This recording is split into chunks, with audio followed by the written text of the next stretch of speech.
The time has come, the time is here. We have finally gotten to New Japan's Pro Wrestling's Wrestle Kingdom 16. It's going to be a 3-night affair this year.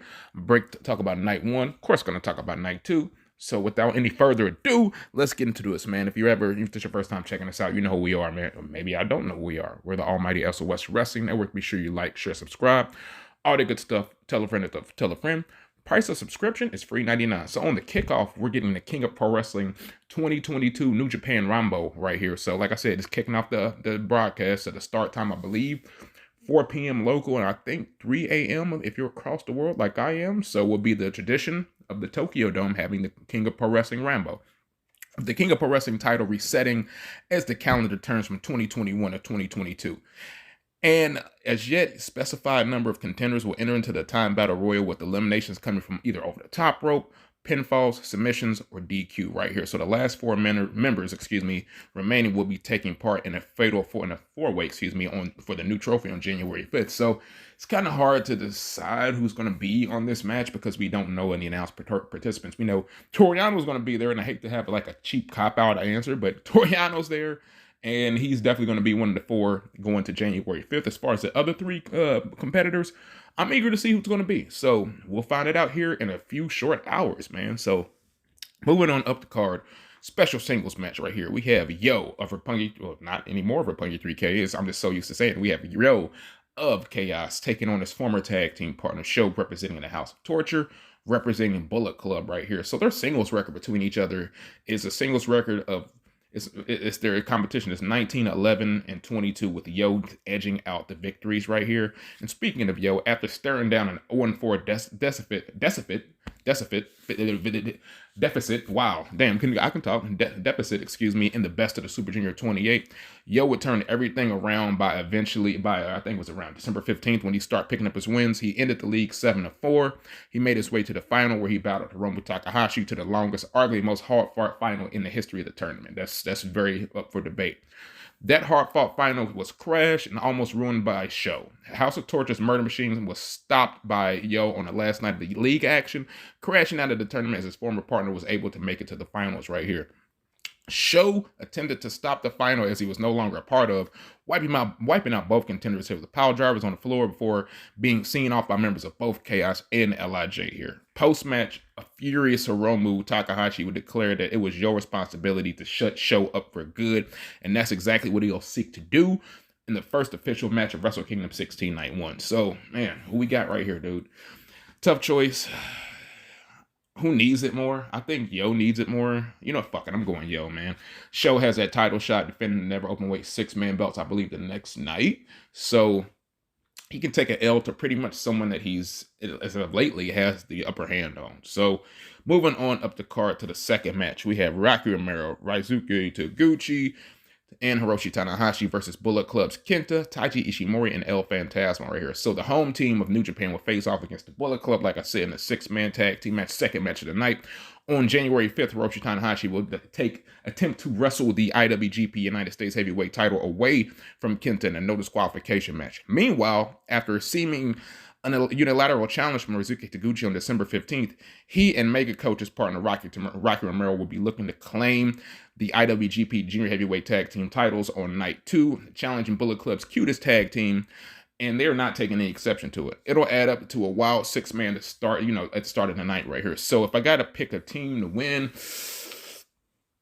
I'm going Bullet Club. I think Bullet Club gets the victory right here. I think they're going to have nice momentum going in for the second night of Wrestle Kingdom. The champs are going to shine right here. They're going to prove why they're champions, and they're going to try to defend their belts on the next night. So moving on up the card, we have another 6-man tag team match, more 6-man action. We have the Los Ingobernables de Japón, Sanada, Bushi, and Tetsuya Naito versus the United Empires, Jeff Cobb, Will Ospreay, and the Great Okan right here. So on the second night of Wrestle Kingdom 16, United Empire is going to look to advance to the Tokyo Dome of night 2 and right the wrongs that they had. A lot happened a lot of last year. So their Wrestle Kingdom 15 was intended to be a show of great force for the faction. Will Ospreay, Jeff Cobb, and Great Okan all highlighted in singles matches last year. Yet the group lost each one of their matches and spent the year reasserting themselves in a very fearsome form. Now the group looks to conquer into the Tokyo Dome, with Cobb and Okan particularly looking to set pace tonight before their singles bout respectively with Tetsuya Naito and Sonata, as Ospreay wrestles his first match in Japan since May 5th and prepares to face the IWGP World Heavyweight Champion on night 2. The Dominator and the Imperial Unit want to make a definitive statement in 6-man environment they are arguably the most dangerous in. So, thank United Empire's taking this match. I think they're gonna start off 2022 with a reinvigorated this momentum. They're gonna get the victory here in the Tokyo Dome. It might not play out for them night 2 so well, but at least night 1, I think they'll have the title. I think they'll get the victory. So moving on, match 4 of this card, we have Katsuyori Shibata versus X in a catch wrestling style rules match. So if you're not really aware, there would be no strikes permitted in this match here. So it's all about who we're going to get. So we know when Shibata made his shocking return to the ring in the G1 Climax Final, he took on Zack Sabre Jr. That was a 5-minute grappling exhibition where it felt everything was right in the world for those 5 minutes. The wrestler was back what he doing best, what he loved, and if it had been one-time stipulation, it still would have been enough. But Shibata's in-ring will begin his next unexpected chapter as he'll wrestle Wrestle Kingdom in a catch rules style match right here. The basis behind it that it mirrors the pure rules that followed Ring of Honor's Pure Championship, if you're familiar with that. Like I said, no strikes thrown, and mostly grappling between Shibata and his opponent. The main question here, who will be Shibata's opponent? There are 2 glaring options, if you ask me. The first being Kota Ibushi. As we know, the Golden Star, he injured himself with the Phoenix Splash in the G1 Climax Final, leaving his status for Wrestle Kingdom up in the air and pretty much further too. The last update New Japan released was Ibushi had a shot to compete at a major event, but we will see with the card. His name's nowhere to be found on these cards, so that's going to be really, really interesting. Making his own return with grappling someone like Shibata, that would be super fantastic. If he's not cleared, however, there is one choice. Even though I feel it's an obvious choice, it's Minoru Suzuki. Suzuki's greatness matches Shibata's, making him a perfect fit for this, as his only Wrestle Kingdom match is against the Pro Wrestling Noah guys on night 3. So no matter who he faces, the wrestler will be back. So who do I got winning? I got Katsuyori Shibata winning. So I got the fucking wrestler getting his victory in the Tokyo Dome, man. That's something we need to see. I'm glad we're going to see it right here. So moving on up the card, we have for the IWGP, Never Openweight Championship, Tomohiro Ishii attempts to defend the title against a man he's kind of had the upper hand on. He has a 4-1 record against this guy, that's Tomohiro Ishii, and he's taking on the King of Darkness, Evil, right here. So Hiroki Goto and Yoshihashi's place in the IWGP Tag Team Championship bout can be attributed to no small part between the efforts of Tomohiro Ishii, if you ask me. As Chaos struggled in the face of constant interference in the World Tag League Final with the House of Torture, Ishii will hit the ring to clear the deck and knock out Dick Togo and the steel chair that Evil brought to the ring. In the process, he will reignite an issue that with the King of Darkness that the Stone Pitbull will only be too happy to settle with the Never Openweight Gold at stake. So early in the summer, Evil will seek to go back to his roots in order to rest and aim to the top of New Japan Pro Wrestling. Facing a poor front half of 2021, Evil aimed to take down a man that he had never beaten in 5 years of singles matches. And that would take any necessary to achieve that success right here. So in the end, it'll be the 3-man that took down Ishii and Nagoya at Summer Struggle. Yujiro Takahashi and Dick Togo got involved. Will Ishii be able to overcome the odds here and retain the gold at the Tokyo Dome? I'm going to say no. I think we're going to get a new Never Openweight champion right here. It just makes sense, especially since Evil had that lackluster beginning half of 2021. It would only make sense for him to kind of springboard his way back to the title picture, and I think that's what we're going to have happen right here. So we have Evil becoming the new IWGP, I hate to say, why do I keep saying that? Never Openweight champion. So the new IWGP Never Openweight champion. So that's what I think is going down. Then believe after this we got title matches, the last 3 matches on night 1. So night 1 title matches we have for the IWGP Heavyweight Tag Team titles. We have the champions, Dangerous Tekkers, Zack Sabre Jr. and Taichi versus Chaos, Hiroki Goto and Yoshihashi. Their direct record against each other is in favor of the Dangerous Tekkers. They have a record of 2-1 against Yoshihashi and Hiroki Goto. So like I said, the tag team title was on the line right here. They had a match in December 12th. Chaos was able to defeat the champions, Goto having his knee severely damaged over the match. Before a quick flash pin saw he and Yoshihashi get the victory right here. So in 7 out of 9 World Tag League winners' trophies have maintained their momentum to sweep the championship victory in the Tokyo Dome. Will Hiroki Goto and Yoshihashi be able to do it here?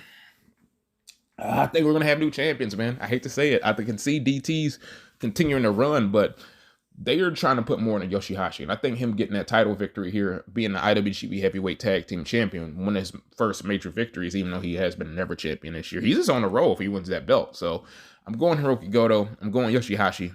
We got new IWGP Heavyweight Tag Team Champions right here. So then the next match, a match that people have been looking forward to. A lot of people have been looking forward to with this match, including me. There's one guarantee about this match right here. And it's going to be one of the best at any of 3 nights. Of course, we're talking about the IWGP Junior Heavyweight title. El Desperado defending his belt against the best of the Super Junior winner Hiromu Takahashi right here. So, what more can you ask for? El Desperado's facing his greatest rival, Hiromu Takahashi. So, the ticking time bomb said these two plan to go have the best match of all of Wrestle Kingdom. But most importantly, he's planning on walking out with the IWGP Junior Heavyweight title right here. Despy is just not going to let that shit happen. No, they wrestled to a draw in their last matchup during the BSOJ, showing that no one of these guys truly might have the other one's number. So they're fairly even right here. Being in the semi-main event spot only pushes the two to do more as Takahashi's continue to says his goal to get the IWGP Junior Heavyweight title to the main event of Wrestle Kingdom one day. These two are going to be physical, it's going to be brutal, and they're really to lose it all in the ring come Tuesday morning because the title is all they want. I think Hiromu Takahashi wins this match. You know, fuck with Time Bomb Heavy. I wouldn't be upset if El Desperado won because it continues his reign and it kind of breaks up from the status quo that kind of traditionally is New Japan with Hiromu Takahashi being, pretty much the champion. So kind of breaks up that status quo. And in the main event of night 1, man, we have, after a 1-year hiatus, Kazuchika Okada is back in the main event of Wrestle Kingdom inside the Tokyo Dome. He got there by channeling the greatness of the Rainmaker, winning the G1 Climax to secure a spot against the IWGP World Heavyweight Champion Shingo Takagi. So Okada's road to the top has been an interesting one to say the least. And make the money clip his new finisher and watch Will Ospreay turn on him with chaos just to never be the version of himself that was once called the best wrestler in the world. That was what his 2021 was like. So we saw that best in the world version return in the G1 Climax for a number of matches. He now carries the version 4 IWGP Heavyweight title instead of the briefcase as he gets ready to take on the Dragon. There's no doubt about it. Shingo was clearly the wrestler of the year in New Japan in 2021, and the result of him carrying that championship in the Wrestle Kingdom 16. Takagi has shown he can defeat Okada. He beat him twice last year, including a match where he won the World Heavyweight Championship. It feels like it would be a letdown if Takagi wasn't able to defend his gold and beat Okada on night 1 and then defend it on night 2. Almost kind of being forgotten in a sense if he loses here. It'd be fair to say this would be the biggest match of his career. This could be because it very well might be. So we all know the winner of this match goes on to face Will Ospreay later the next day, actually. So in Wrestle Kingdom 2. So gun to head, who am I picking? Head says Okada. Heart says Shingo Takagi. So it's a cop-out. If I got to pick somebody right now, I'm picking Shingo. I think Shingo beats him. I think Shingo retains, and he goes on to night 2 to take on Will Ospreay. So we'll have that ready for you. We'll have the night 2 preview ready for y'all. Y'all know who we are. SOS Wrestling Network. Be sure you like, share, subscribe. All that good stuff. Tell a friend to tell a friend. Price of subscription is $3.99, and I am so hyped for Wrestle Kingdom this morning. It's going to be a damn good show, and I hope y'all are as well. So take care. I'll let y'all later. Adios. And we tie right into night 2. And I misspoke earlier on night 1. I actually said that Bullet Club's cutest tag team were the Junior Heavyweight Tag Champions. I misspoke. Players fuck up. We make mistakes. So we have, for the IWGP Junior Tag Team Championships, we have 3-way match here. The challenging team, Taiji Ishimori, El Phantasmo, the championship team, that being the 68th championship team, Robbie Eagles and Tiger Mask versus Ryosuke Taguchi and Rocky Romero right here. So I'm definitely looking forward to this match. It's going to be fast-paced action. I got Bullet Club's cutest tag team winning this, man. I think they probably need this out of the 6 guys right here. Let them get that momentum. I'm going Bullet Club's cutest tag team getting the victory right here. Gaining the straps once more. I believe this will be their, I want to say, 3rd time as champions. I could be wrong right here. So, going with them. And for the first time in 20 years, Japan's premier female athletes will take it to a New Japan ring on the main card January 5th in this tag bout. So we got Mayu Iwatani and the Starlight Kid versus Tam Nakano and Saya Kamitani. So definitely looking forward to this match right here. It's great that the Stardom ladies are super represented, in this match right here. I'm looking forward to it. So let's get... Stardom continues to make waves in pro wrestling scene, and they'll get their shot, like I said, showcasing their talents on this card right here. So if I got to pick a victory, pick a team to win, I'm picking Saya Kamitani and Tam Nakano right here, just because I just got that feeling they're going to get the dub right here. Looking forward to this match immensely. Can't wait to get up for it on Wednesday morning to watch this. So there we go, man. Moving on up the card as far as Wrestle Kingdom Night 2. We have King of Pro Wrestling 2022 4-way. After night 1 kickoff, which we see the New Japan Rainbow, like I talked about earlier, determining entrance. A 4-way battle on January 5th will determine the first KOPW of 2022. Trophy holder determined. So we're ready for that. Will Toriano be able to continue his vice-like grip that he's had on said trophy? Or will new philosophies flourish in 2022 as far as the King of Pro Wrestling goes? So it's very hard to pick which 4 guys are going to be in here. It's so hard, man. I want to pick Yano's definitely going to be in there, but it's toss up in the air who's going to be the other guys, man. So definitely Yano. It's hard. It's kind of hard to predict. So I'm not going to really predict that one, but moving on up the card. So next match we have for the never openweight 6-man tag team titles. We have the team of the House of Torture, Evil, Yujiro Takahashi, and Sho versus Chaos's Hiroki Goto, Yoshihashi, and Yo right here. So after Chaos and House of Torture feud spill over both World Tag League and Best of Super Junior final on December 15th, never openweight 6-man tag team titles are on the line on January 5th, which will also have fallout from January 4th right here. So after Yo faces Sho in the night 1 opener, bad blood would still linger. After a championship action for Hiroki Goto and Yoshihashi and Evil, double champions could be present in the aftermath of the 6-man war. So who is my pick for these 2 teams? Oh gosh, damn, that's kind of hard to say because one of these, no matter who wins, I think somebody's going to be a double champion right here. And I think the Evil team is going to be a double, the House of Torture, if you will. I think Evil's going to be a double champ. He's going to have both the never open weight belts.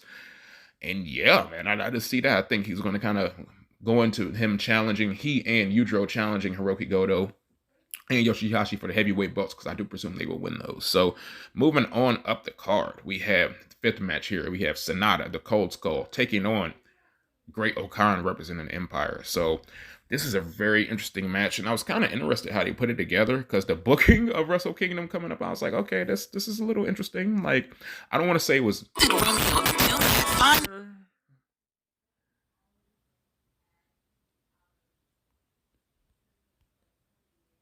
but it was totally out of nowhere. Yeah, sorry for the interruption. I need to stop pushing stuff on my phone. So yeah, Great O'Khan and Sonata is a pretty interesting matchup right here. Like both of these guys, it can go either way. I think to this point, Great O'Khan needs it more than Sonata, even though Sonata can utilize any singles victory he can get. But I'm going Great O'Khan in this match, man. I've got the feeling that Great O'Khan is going to reign supreme for United Empire. And yeah, it's going to put United Empire just that notch above the LIJ going into the maybe potential next 2 matches we have. So let's get it going. Next match on the card, the 6th match on this card is Tetsuya Naito, El Ingobernable taking on Jeff Cobb of the United Empire right here. So on January 4th, 2021, a year ago pretty much, Tetsuya Naito defeated by Kota Ibushi in the main event, made a vow that he will be back in the headline picture by 2022. Such is not the case though. After an injury to put his G1 climax on layaway, and after narrowly missing out on the World Tag League final, Naito was without a Tokyo Dome opponent as he headed into that tag team match on December 15th, opposite Jeff Cobb and Great O'Khan right here.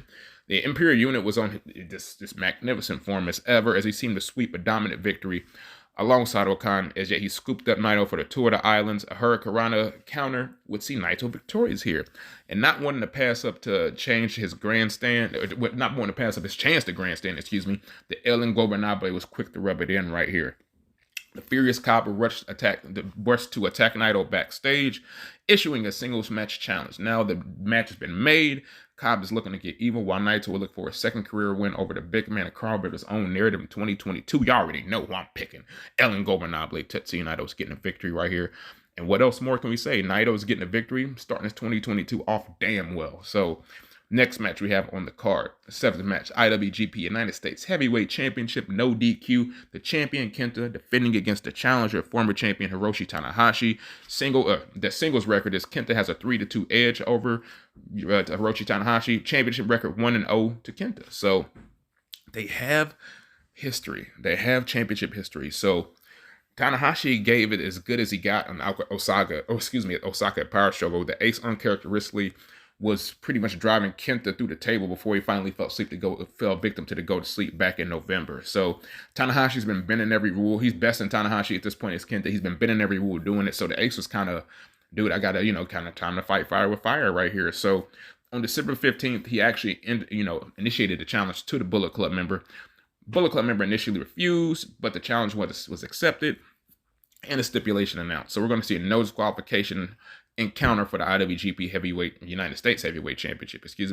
There was no doubt that the classical master Tanahashi is going to be out of his comfort zone here. Wrestling Stadi openly has decried, but he must fight fire with fire if he's to defeat Kenta and become a 2-time U.S. champion. I think he does. I think he beats Kenta. Kenta, he should maybe hold the belt on for a little longer. I just think this title, Kenta don't even need a title. I just think kind of at this point, neither one of these gentlemen do, but the storyline narrative, I would give the edge to Tanahashi. This is my personal opinion.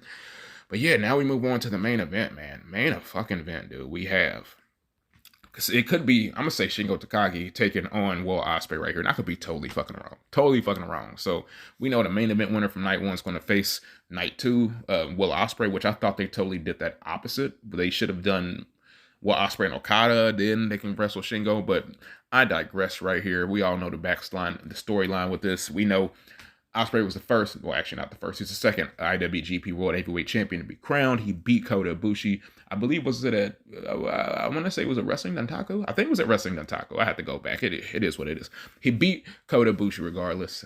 He had to bow out due to injury because he had like a neck shoulder injury, something like that. And his timetable for return was undisclosed. It was undetermined. So New Japan, what they've done in previous history, hey, if you miss one show to the flu, New Japan is going to vacate that title. They're going to have a championship match, no matter, come hell or high water. So that's what situation had. The situation was Tanahashi. The situation was Okada, and it was Shingo Takagi. Takagi got the victory over him. He also took 2 losses to Will Ospreay in the midst of challenging for the title, and he lost to him in the New Japan Cup. So there's a little storyline thing right there. So, oh man, this is going to be a banger. It's a nice way to end the 2 nights of the Wrestle Kingdom in the Tokyo Dome. So if I got to pick somebody, Hart, I'm going Shingo Takagi, man. We're going to have 2 fucking bangers back-to-back nights. These would be 2 excellent nights of pro wrestling. Man, just sit back, relax, and join us and watch this shit, man. You know what it is, man. And like I said, sorry about the little, technical difficulties I had, dude. I need to stop doing shit on my phone when I am recording. So that's just my fault. Apologize to everybody. Thank you for sitting for one of my longer videos. I don't really have a video this long anymore, but it's good to kind of switch it up. So you know what it is, man. SOS Wrestling Network. Like, share, subscribe, all good stuff. Tell a friend to tell a friend. And we're just a few hours away from Wrestle Kingdom, man. So get your rest, get your sleep, so you can get up at, 3 a.m., 2:30 a.m.? Good God. But we will holler at y'all later. Pro Wrestling Fly God. Fly God don't like ugly. Toodle Pippington. Adios.